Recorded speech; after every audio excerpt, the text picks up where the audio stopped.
In this video, my friend Martin waves to me, I carry a tray of Coca-Cola Zero, and I eat at a fancy gourmet restaurant. 1 month ago, I drove the Porsche Macan 4 from this location right outside of Oslo to Copenhagen to see if we could do a trip that was as quick, as convenient, and cheaper and more comfortable than with a petrol hybrid car I did 6 years ago. Today we are doing the same challenge, but except for doing it in an expensive Porsche Macan 4, we're doing it in the Skoda Enyaq Coupe 85X, which is half the price, less than half the price of that Macan. So today we're gonna find out if we could do that trip as convenient, as quick in this car that has less range, less power, smaller battery, and slower charging. So without further ado, let's get on the road and I'll tell you more about this car, why I chose it, and this trip.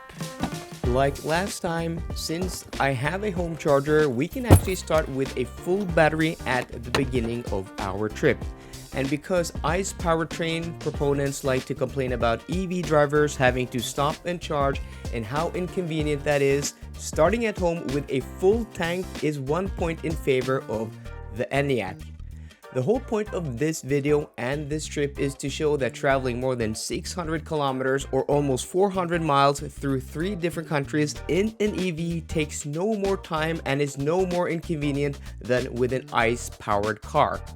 I'm a human being, and that means I will have to and want to stop multiple times on this 6-hour trip to go to the toilet, buy something to drink, and even eat some food. Yes, all normal human behaviors on a trip. And also on the way, picking up my friend Martin in downtown Oslo because we're actually going to Copenhagen on a mini holiday.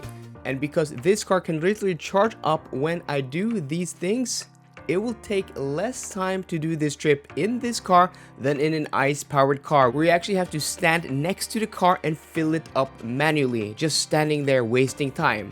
How old-fashioned is that?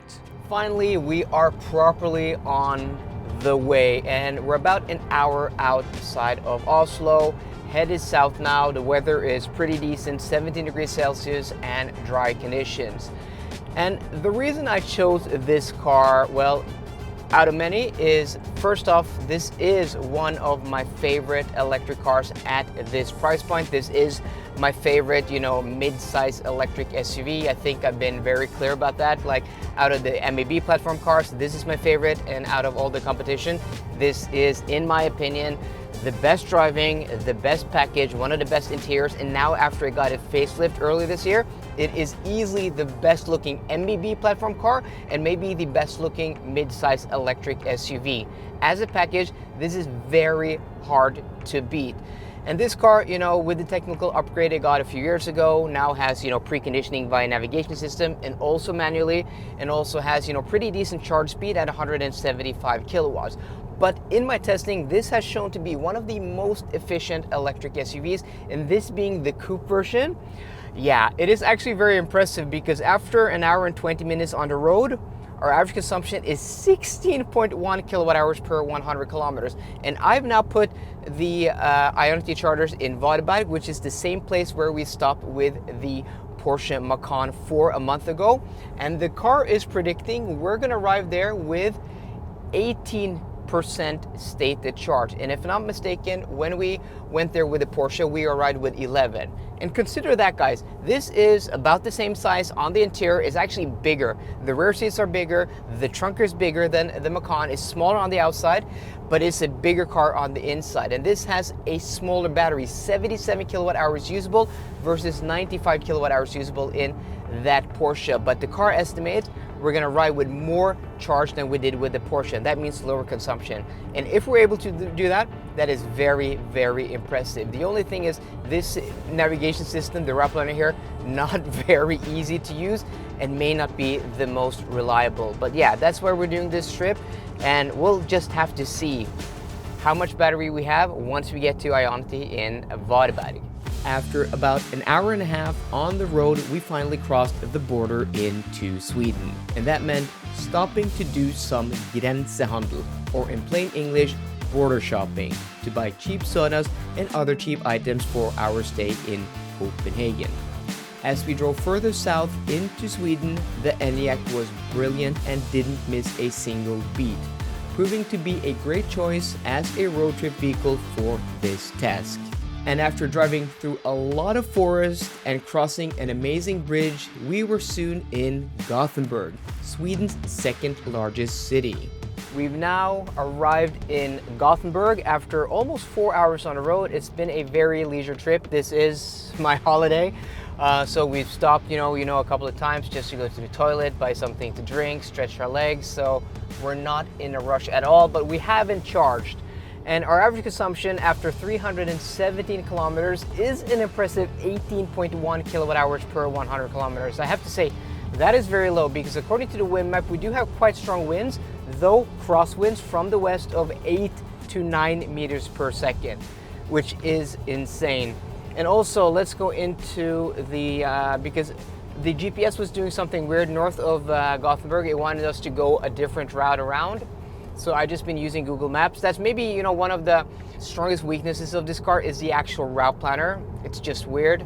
And also it doesn't show you battery percentage at arrival on the main screen, or if you click in one step, you have to go 3 steps into the menu. And according to the car, we're gonna arrive at the Ionity charging stations with 11% stated charge. So that is impressive. That is what we arrived with the Macan.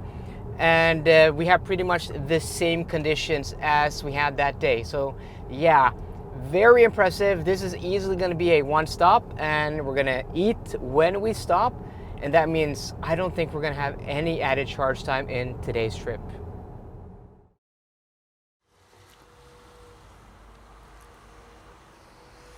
So we're now here with 8% stated charge, and that's a mistake on my part, or a setting in the navigation system, because there's a setting that you'll arrive at the charger with a set amount of battery percentage. I didn't put that to the minimum. So when I did that, the predicted arrival percentage was 8%, and that's actually what we arrived here with now. So for the past few hours, it's actually been very reliable, and if you come closer here, we're going to see what kind of charge speed we're going to get now. This car should peak at 175 kilowatts, and we've now covered 373 kilometers with 38 kilometers of range left. And like the past hour, we've had a lot of rain, and that is interesting because that means we've been able to go as far as the Macan a month ago, but we have more range left with this car. You can see that we're now charging. The car is picking up speed now. 110, 120 kilowatts. We should see that peak of 175. 150, 156. Okay, not as high as I was hoping, but maybe we have to be at 10%. So with average consumption of 18.1 kilowatt hours per 100 kilometers, the range in this car and the consumption is impressive. Yeah, this car just keeps impressing me, and this is one of the reasons I chose this car today, because I knew it was going to be more efficient than the Macan 4, obviously, but this efficient, I didn't expect that, especially with the bad weather we've had for the past 45 minutes to an hour. So what we're going to do now, we're going to go into the McDonald's over there. We're going to have lunch, and then we're just going to let the car charge, and then we're going to be on our way when we're done eating. As per usual, my guilty pleasure when on a trip is eating at McDonald's. Other than when on trips like this, I seldom eat there. And this is the beauty of an EV, charging when eating. So after our fantastic meal, it was time to hit the road for the last leg of the trip. With 243 kilometers remaining, we had no problems reaching our destination after charging when having lunch. Because we were doing this trip on a Wednesday, there was much less traffic than the last time, meaning higher average speeds, and before we knew it, we were approaching the amazing engineering marvel that is the Öresund Link, that consists of an 8-kilometer bridge, a man-made island, and a 4-kilometer tunnel connecting the Scandinavian peninsula to mainland Europe. No matter how many times I cross this road, I'm always at awe at its beauty and scale. Welcome to Copenhagen, guys, and once again we have done a trip from Oslo to Copenhagen in an electric car that is totally uneventful. We had no problems getting to our first and only charging stop in Varberg. We arrived there with 8%. Me and my friend, we went in, had lunch at McDonald's, and when we came out, about half an hour had passed and the car had charged to 80%. And actually the car had stopped because this has an automatic setting, limiting the charge to 80%. So if we were able to charge, if that limit wasn't there, we would have been able to charge probably to 85% and have even more charge, but that wasn't a problem because we arrived here with 19% state of charge. Once again, proving that traveling with an EV, at least on this route, is not more inconvenient and does not take any longer time, because we have stopped so many other times to go to the toilet, to buy something to drink, to get a snack, that if we charge at those intervals and those stops, we would have arrived here with even more battery. But yeah, no problems at all. Average consumption ended at 18.8 kilowatt hours per 100 kilometers. It did go up quite a bit because, well, for the past few hours we've had weather like this, a lot of rain and also a lot of winds. We also had a bit of traffic and yeah, not the best conditions for doing this test today. But either way, very impressed by the Enyaq. It is very comfortable and quiet and a really nice road trip car. The only thing is the route planner, which isn't my favorite, but the car in of itself is amazing on a trip. And I'm really surprised that this was as efficient as it was today, because we basically matched the numbers of that Macan 4, which has a much bigger battery when it comes to charging times and when it comes to arriving here with battery and also at our charging stop. It's just very equal to that car, but being much more efficient and having that smaller battery, yeah, very, very impressive. So I'm really impressed by the Enyaq, the new 85X, the coupe variant, the facelift, really good car to travel with. So guys, let me know in the comments section down below what you think about the Skoda Enyaq in today's test and how it performed. So I hope you enjoyed today's video. If you did, please drop me a thumbs up down below, and for more car content, as always, please subscribe. See you guys later and goodbye.